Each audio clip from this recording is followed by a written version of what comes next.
Hi, my name is Elisa, and I'm a meteorologist. A meteorologist is a scientist of all things weather, water, and climate. Now, we see meteorologists on our TV every single day. They're scientists in our living room. And it's an important scientist because the weather impacts us every single day. From needing an umbrella to needing to drive slow in snow, these are all things that we need to consider. So your forecast is important.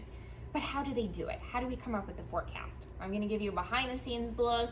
4 basic steps that I take to forecast. The first step, most important, is to check for observations.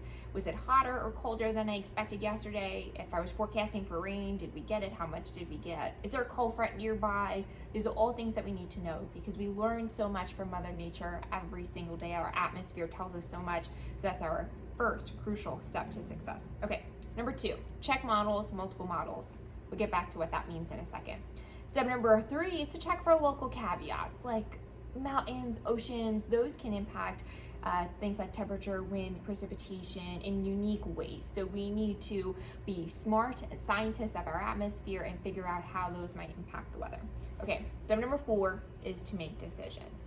Now let's get back to number 2. What is a weather model? Well, our weather changes all the time, right? We always find these changes in temperature, pressure, precipitation, wind, and it changes with time, with distance, with height. That's a lot of math. A whole lot of calculus goes into your forecast. So with this calculus, we have these equations that are our basic principles of weather, the golden rule, if you will.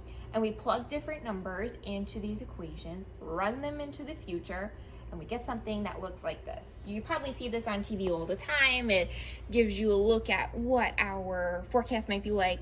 Where's the rain going to be? Is it going to be snow? What's the temperature going to be like? And we use multiple models, multiple little scenarios that look like this to see what that forecast might be like. So then it's my job as the expert of the atmosphere, as the scientist of the atmosphere, to kind of go through these scenarios, either pick one or the other or blend some solutions together to come up with your forecast. Just some behind the scenes things to think about the next time you watch a forecast.